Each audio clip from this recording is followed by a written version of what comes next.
بسم الله الرحمن الرحيم. السلام عليكم ورحمة الله وبركاته. إلى حضرة النبي المصطفى رسول الله صلى الله عليه وسلم وآله وأصحابه وذرياته أجمعين، وإلى أرواح مشايخنا ومعلمينا وذوي الحقوق علينا، خصوصا إلى صاحب المصنف الكتاب الإمام الحبيب عبد الله علوي الحداد، وسائر سادتنا والصديقين الفاتحة. أعوذ بالله من الشيطان الرجيم. بسم الله الرحمن الرحيم. الحمد لله رب العالمين الرحمن الرحيم إياك نعبد وإياك نستعين اهدنا الصراط المستقيم صراط الذين أنعمت عليهم غير المغضوب عليهم ولا الضالين آمين. اللهم صل على سيدنا محمد طب القلوب ودوائها وعافية الأبدان وشفائها ونور الأبصار وضيائها، وعلى آله وصحبه وسلم. اللهم صل على سيدنا محمد طب القلوب ودوائها وعافية الأبدان وشفائها ونور الأبصار وضيائها، وعلى آله وصحبه وسلم. اللهم صل على سيدنا محمد طب القلوب ودوائها وعافية الأبدان وشفائها ونور الأبصار وضيائها، وعلى آله وصحبه وسلم. الحمد لله رب العالمين، والصلاة والسلام على أشرف الأنبياء والمرسلين وعلى آله وصحبه أجمعين. سبحانك لا علم لنا إلا ما علمتنا إنك أنت العليم الحكيم، ولا حول ولا قوة إلا بالله العلي العظيم. رب اشرح لي صدري ويسر لي أمري واحلل عقدة من لساني يفقه قولي، وسدد لساني واهد قلبي بحق سيدنا وجدنا رسول الله صلى الله عليه وسلم. يا أيها الذين آمنوا اصبروا وصابروا ورابطوا واتقوا الله لعلكم تفلحون.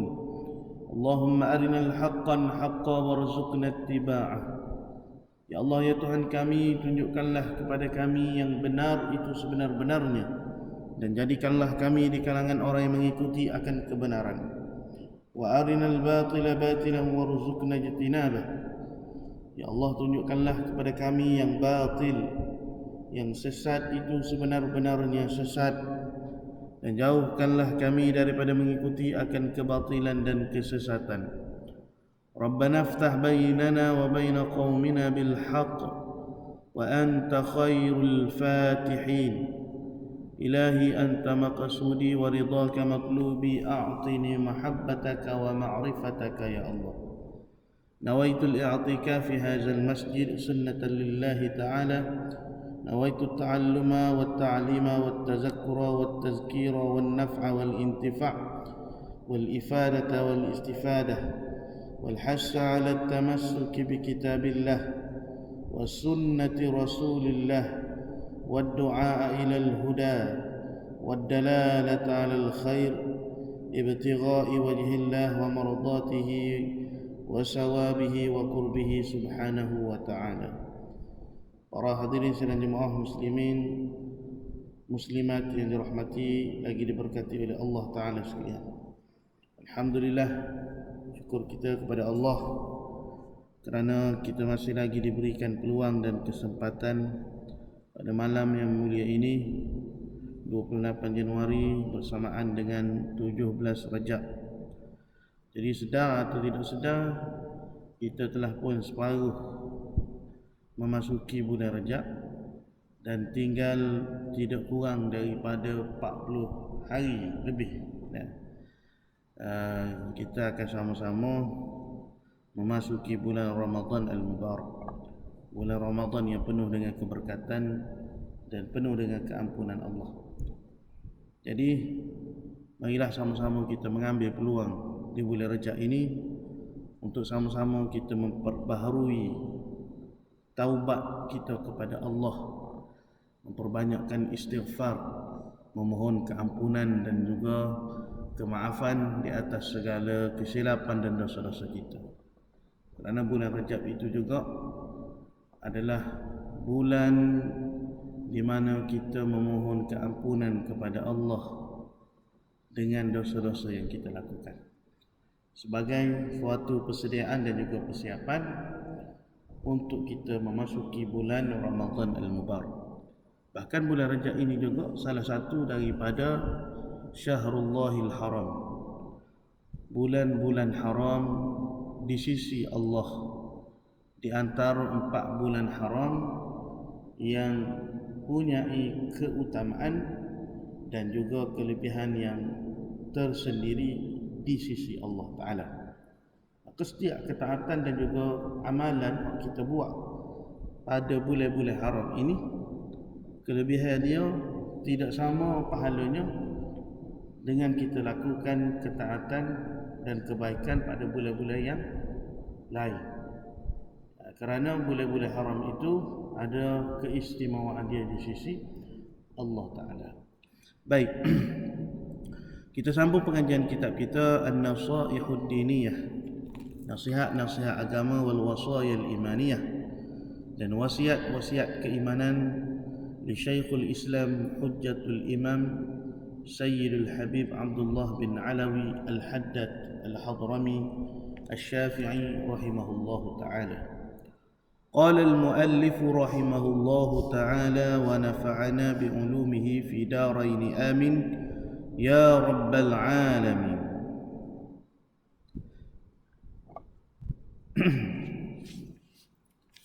Kata pengarang kitab kita Al-Imam Al-Haddad rahimahullahu ta'ala, panjang umur dalam ketaatan. Adapun panjang umur dalam taat dan beramal saleh itu adalah sangat dituntut dan dianjurkan oleh agama. Sabda Rasulullah sallallahu alaihi wasallam, kata Nabi, khairukum man tala umruhu wa hasuna amaluhu.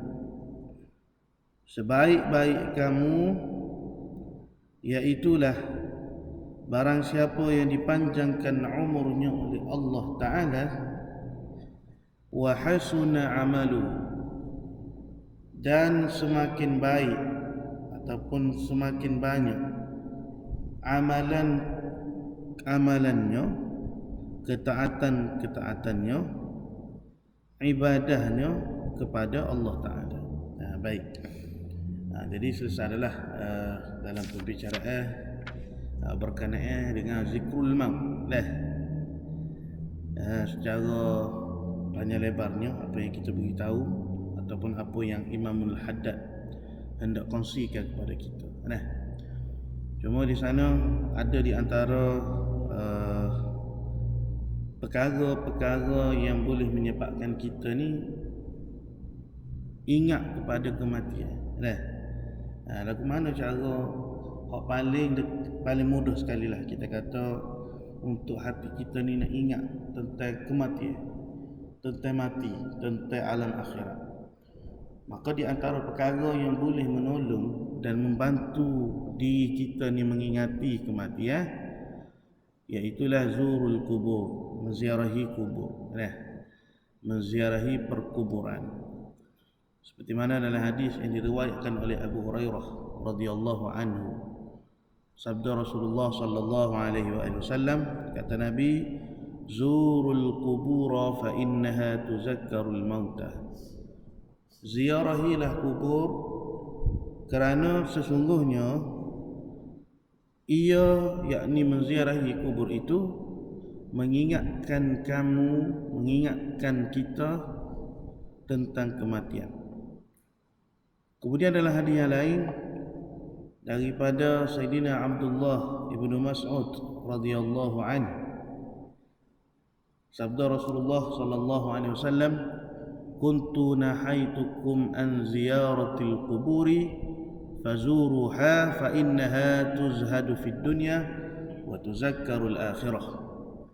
Dahulu aku pernah melarang kamu daripada menziarahi perkuburan.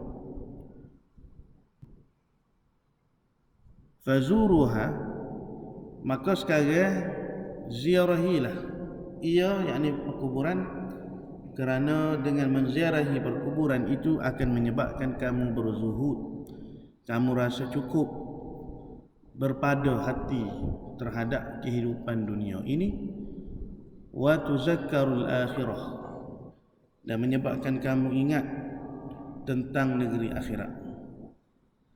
Jadi hadis ini juga disebutkan daripada Abi Sa'id Al-Khudri. Ada beberapa riwayat lah. Daripada riwayat Imam Ahmad dan Al-Hakim, kata Nabi sallallahu alaihi wasallam, an Abi Sa'id Al-Khudri radhiyallahu anhu qala Rasulullah sallallahu alaihi wasallam, inni nahaitukum an ziyaratil quburi fazuruha fa inna fiha ibratan. Daripada Sayyidina Abu Sa'id Al-Khudri radhiyallahu anhu, Rasulullah sallallahu alaihi wasallam bersabda, sesungguhnya aku pernah melarang kamu daripada menziarahi kubur, maka sekarang ziarahilah ia kerana padanya ada pengajaran. Dalam riwayat Al-Hakim pula disebutkan an Anas bin Malik radhiyallahu anhu qala Rasulullah sallallahu alaihi wasallam, kuntu nahaitukum an ziyaratil qubur ala fazuruha fa innaha turiqal qalba wa tudmi'ul 'aina wa tuzakkarul akhirah wa la taqulu hujran. Daripada Sayyidina Anas bin Malik radhiyallahu anhu, Rasulullah sallallahu alaihi wasallam bersabda, dahulu aku pernah melarang kamu daripada menziarahi kubur, maka sekarang ziarahilah, kerana ia, yakni dengan menziarahi kubur itu, melembutkan hati, turiqul qalb, menyebabkan hati kita ni rasa jinak, lembutkan hati.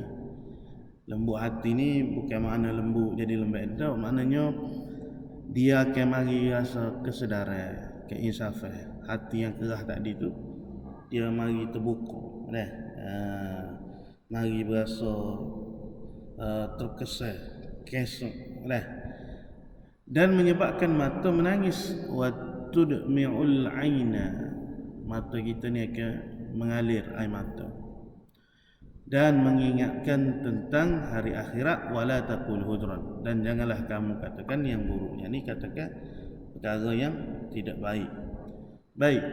Jadi antara ubat yang paling mujarab lah, bagaimana cara kita ni nak mengingat tentang kematian, maka kita perbanyak ke menziarahi kubur. Tak kira lah sama ada kubur ibu bapa kita, saudara mara kita, sahabat handai kita, ataupun kubur orang muslimin secara amnya, wabil khusus kita menziarahi makam-makam ulama ataupun makam-makam awliya. Jadi setiap hukum menziarahi kubur itu hukum dia sunat. Kita pergi ziarah tu sunat sebab kita dapat beberapa perkara seperti mana hak Nabi sebut tadi.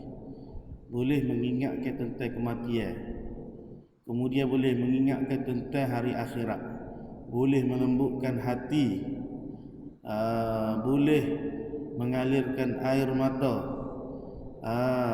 Jadi itu beberapa perkara orang panggil boleh mengambil pengajaran, ibrah, fa innaha ibratun.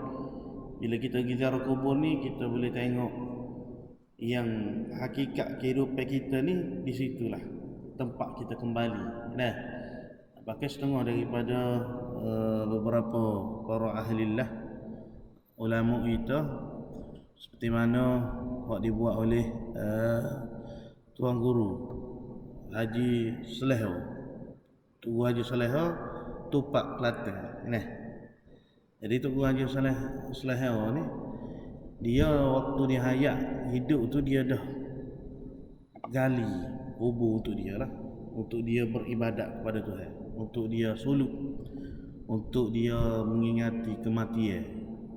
Antara cara ataupun kaedah hak dia nak mudah ingat kepada mati ni, maknanya dia pergi ziarah kubur, bahkan dia menggali kubur untuk dia masuk ke dalam tu, berzikir kepada Allah, mengingati Allah. Dan tempat dia munajat tu, tempat dia orang panggil suluk, masih ada sehingga sekarang lah. Kalau kita pergi ziarah di belah-belah Tupak Kelantan tu, boleh pergi ziarah makam Tok Saleha. Tok Saleha ni salah seorang daripada ulama ahli-illah. Kalau di Mesir pun ada, di antaranya apa yang dilakukan oleh Sayyidah Nafisatul Ilm. Sayyidah Nafisah ni salah seorang daripada gurunya Imam Asy-Syafi'i. Dia puan, cucu cicit Rasulullah sallallahu alaihi wasallam lah. Sebab keluarga Nabi ni, apabila berlakunya peristiwa Karbala hak berlaku di Baghdad lah, pembunuhan Sayyidina Husain alaihi salam, maka sebahagian daripada ahlul bait Nabi ni yang dipimpin oleh Sayyidah Zainab ni adik-beradik dengan Sayyidina Husain, mereka telah lari ke bumi Mesir. Sebab tu di Mesir ni banyak juga makam ahlul bait, makam-makam ahli keturunan Rasulullah sallallahu alaihi wasallam. Sebab setelah daripada Sayyidina Husain dibunuh di Baghdad, di Iraq, maka Sayyidah Nafisah ni dia telah berhijrah ke bumi Mesir. Sehinggalah kepala Sayyidina Husain alaihissalam itu ada di bumi Mesir, ada di Kahirah. Jadi asalnya kepala Sayyidina Husain ni, dia setelah dipenggal, dia belum lagi dibawa ke Mesir. Sehinggalah Raja Mesir ketika itu, seorang yang mencintai Ahlul Bait Rasulullah, dia menawarkan, dia belilah, mana dia untuk dibawa kepala Sayyidina Husain itu ke bumi Mesir. Dan Sayyidah Zainab, kakak kepada Sayyidina Husain ni, ada beberapa anak-anak yang kecil, antaranya Ali Zainal Abidin. Ini cucu cicit dia lah, hak masih hidup ketika tu, berhijrah ke Mesir, lalu membiaklah, lalu berkembanglah keturunan Ahlul Bait Nabi sallallahu alaihi wasallam yang berada di Mesir. Baik. Maka di antaranya adalah Sayyidah Nafisah, Nafisatul Ilm. Sayyidah Nafisah ni juga adalah guru kepada Al-Imam Syafi'i rahimahullah. Bagaimana kisah Sayyidah Nafisah ni? Di waktu dia hidup, dia ni sangat kuat beribadat, sehingga dia telah membuat suatu tempat yang khusus dengan dia gali kubur jugalah. Dia gali kubur, dia beribadat. Akhirnya dia meninggal di tempat tu ketika mana dia sedang membaca Al-Quran pada bulan Ramadan Al-Mubarak. Itu salah satu daripada kisah-kisah asal daripada orang-orang yang soleh lah. Baik. Jadi ziarah kubur adalah satu perkara yang sunat dah. Apatah lagi kalau kita pergi ziarah orang-orang yang soleh, kubur-kubur aulia, kubur-kubur ahlillah ni, bukan setakat kita mengambil pengajaran daripada mereka, bahkan kita mengambil keberkatan daripada kedudukan dan juga maqam kesalehan mereka di sisi Allah. Nah, baik. Di sini ada beberapa panduan lah yang disebutkan oleh ulama bagaimana adab-adab ketika mana kita nak menziarahi kubur. Yang pertama, perlunya kita menghadirkan niat yang ikhlas ketika mana kita pergi ziarah kubur tu. Lagu mana niat yang ikhlas tu? Niat kerana Allah Ta'ala, niat semata-mata untuk kita mengambil ibrah, mengenangkan bagaimana keadaan kita selepas daripada hidup di dunia ni. Makna gitu niat yang soleh, niat yang baik, kita kata niat yang ikhlas. Kemudian selain itu juga kita pergi tu untuk kita mendoakan kepada si mati. Kemudian di antara adab yang seterusnya, kita hadirlah ke tanah perkuburan ni dalam keadaan pakaian yang menutup aurat, yang bersopan. Sopan dan menutup aurat lah. Bahkan sebaiknya hadirlah dalam keadaan yang pakaian yang bersih daripada segala najis, ataupun jauhi atau hindarilah pakaian-pakaian ni khusus untuk orang puan lah. Kalau orang puan nak ziarah juga kubur, maka dia kena jaga tertib dia, kena tutup aurat, jangan pakai pakaian yang menjolok mata ataupun berlebih-lebihan, tabarruj. Kerana itu juga salah satu bentuk penghormatan kepada mayit, kepada orang yang telah meninggal. Yang ketiga, membersihkan dirilah, sama ada dengan berwuduk dan pakaian kita sendiri itu dalam keadaan yang bersih. Ini adab dia lah kita panggil. Hal ini melambangkan kesucian dan kesiapan batin ketika mana kita bertemu dengan orang yang telah meninggal dunia. Yang keempat, antara adab kita ketika kita menziarahi kubur ataupun ketika kita melalui perkuburan, macam dekat tepi masjid kita ni kan, naik bukit tu ada kubur kan. Jadi setiap kali kita lalu di tanah perkuburan ataupun kita pergi ziarah perkuburan, maka kepada benda yang perlu kita buat, mengucapkan salam kepada orang yang telah meninggal dengan mengucapkan sirah dia tu ada beberapa lafaz lah. Di antaranya, Assalamualaikum ya ahlal qubur, yaghfirullahu lana wa lakum, antum salafuna wa nahnu bil athari. Assalamualaikum, salam sejahtera wahai ahlul kubur. Ya ahlul kubur, yaghfirullahu lana wa lakum, mudah-mudahan Allah Ta'ala mengampuni kami dan mengampuni kalian. Antum salafuna, engkau telah mendahului kami, wa nahnu bil athari, dan kami akan mengikuti engkau. Jadi sirah ni diriwayatkan oleh Rasulullah sallallahu alaihi wasallam, hadis yang disebutkan oleh Al-Imam Tirmizi rahimahullahu taala.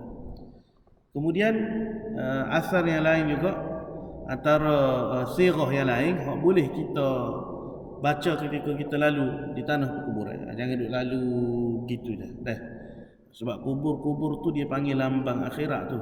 Kubur ni dia dua, sama ada min riyadil jannah, di antara taman-taman syurga yang Allah Ta'ala jadikan di dunia ni. Macam kita kata majlis ilmu ni taman-taman syurga. Ada para malaikat yang mendoakan kita, yang menghamparkan sayap dia kepada kita duduk dalam majlis ilmu. Bahkan ada cahaya yang menerangi tiap-tiap tempat ataupun halaqatul zikir, halaqah zikir, majlis ilmu yang sedang berlangsung, maka di langit sana tu akan kelihatan cahaya. Seperti mana keadaan kita duduk di bumi ni, kita tengok adanya cahaya yang bergemerlapan bita-bita. orang itu tengok kelik lak di langit sana tu. Begitu juga keadaan hal penduduk langit bila dia melihat dunia ni, dia melihat bumi, akan nampak cahaya-cahaya yang mana di sana sedang berlangsungnya majlis ilmu, halaqatuz zikir. Jadi begitu jugalah di antara taman-taman syurga yang Allah Ta'ala jadikan di dunia ni, selain daripada kita kata majlis ilmu, iaitulah kubur-kuburnya orang yang saleh, kubur para anbiya alaihimus salatu wassalam, kubur para sahabat radhiyallahu anhum ajma'in, yang Allah Ta'ala janjikan kepada mereka syurga. Begitu juga kubur-kubur orang-orang salihin. Jadi orang-orang yang salihin ni juga para syuhada, para a'immah, para arifun billah, hakikatnya mereka tu dah pun berada di taman syurga, walaupun tak pergi ke syurga lagi. Sebab kubur mereka itu diluaskan oleh Allah sejauh mata memandai, luah. Jadi kita memanglah kita nampak macam tanah begitu kan? Sebab kubur ni hak tu dia panggil tanda dia, tempat dia dimakamkan, ditanam, tempat jasad dia dikembalikan. Tapi hakikat daripada itu di alam barzakh. Sebenarnya mereka tu sudah berada di alam barzakh. Cuma bila kita lalu di tempat mereka ditanam, di kawasan perkuburan, kita kata kita beri salam, mereka mendengar salam kita.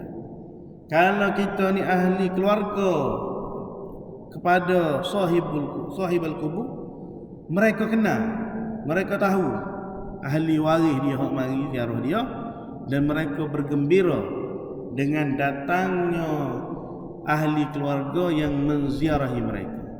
Sebab alam barzakh ini dia panggil apa? Dua pemisah. Barzakh ni makna pemisah lah. Dalam Quran Allah Ta'ala sebut apa? Wa bainahuma barzakhun la yabghiyan fa bi ayyi ala'i rabbikuma tukadziban. Di antara keduanya itu adanya pemisah. Antara air tawar dengan air masin itu ada pemisah. Dia tak akan bercampur. Hatta ada orang buat kajian, dia bubuh dalam botol, air laut dengan air sungai, nampak ada pemisah. Ajib. Masya Allah, subhanallah, hebat sungguh kejadian dan ciptaan Tuhan. Mana tak bercampur. Tu dia panggil pemisah, barzakh. Jadi kita dengan alam barzakh ni, barzakh tu sendiri tu adalah pemisah di antara alam dunia yang sedang kita lalui sekarang ni dan alam akhirat, iaitu alam selepas daripada kita dibangkitkan oleh Allah di akhirat kelak.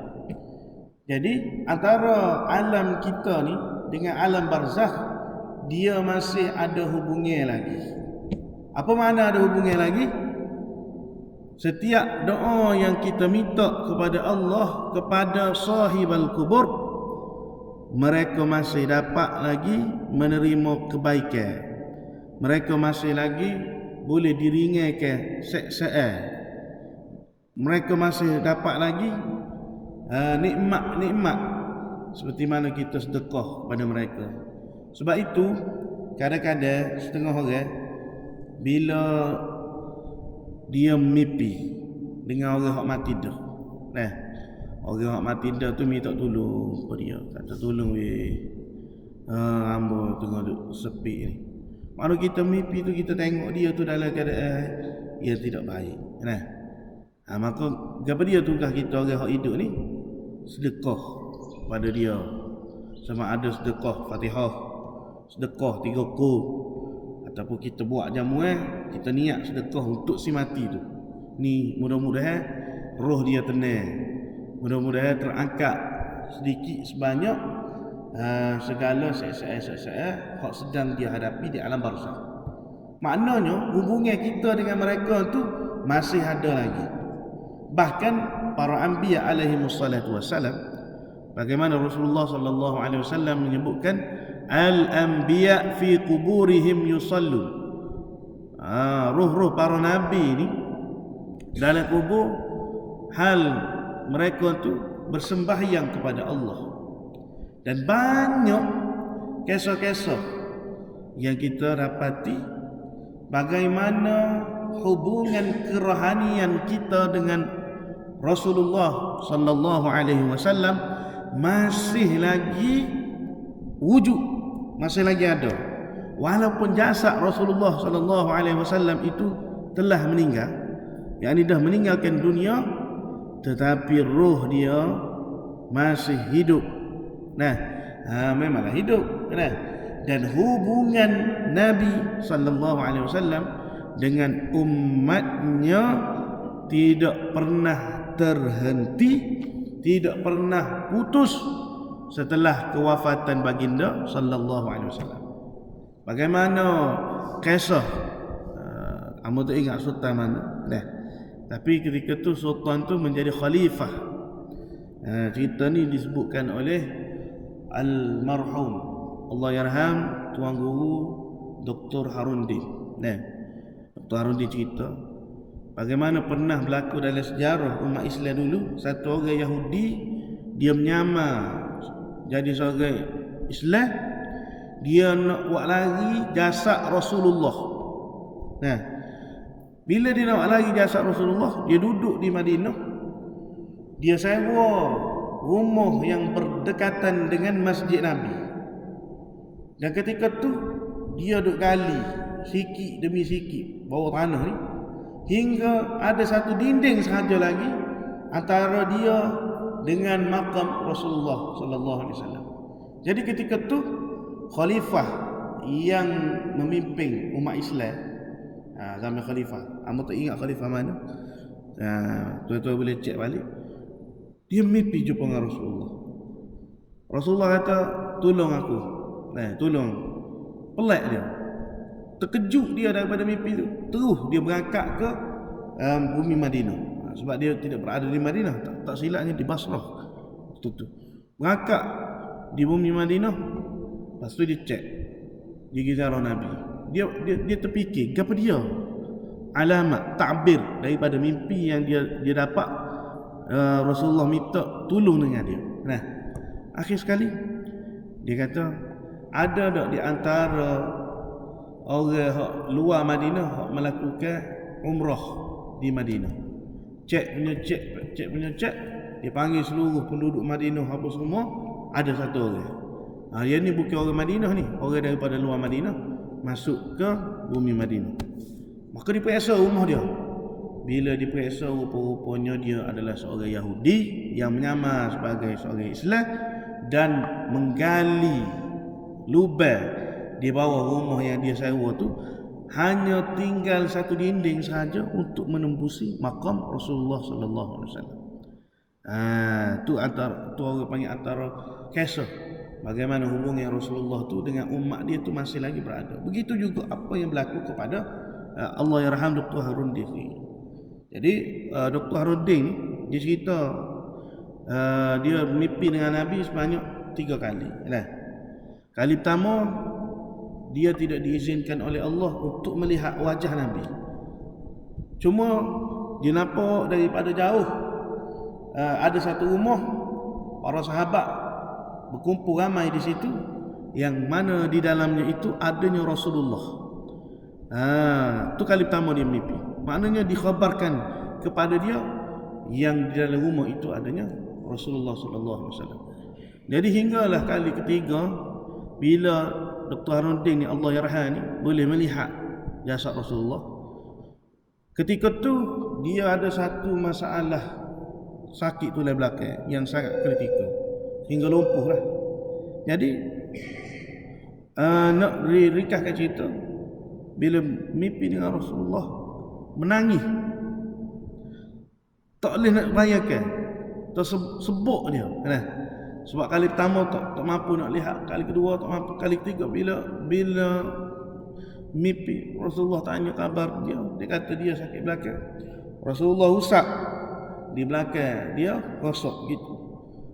Apabila dia sedar daripada tidur, maka ketika tu air mata tadi hak menangis dalam mimpi tu masih lagi mencurah-curah di luar ni, dan ketika tu juga dengan izin Allah dan barakahnya Nabi Muhammad sallallahu alaihi wasallam sembuh sakit tulang belakang dia yang ketiga. Tu ajib kan? Satu kisah dan pengalaman. Bahkan kalau bagi mereka yang mengalami benda ni setiap hari memang biasa kan?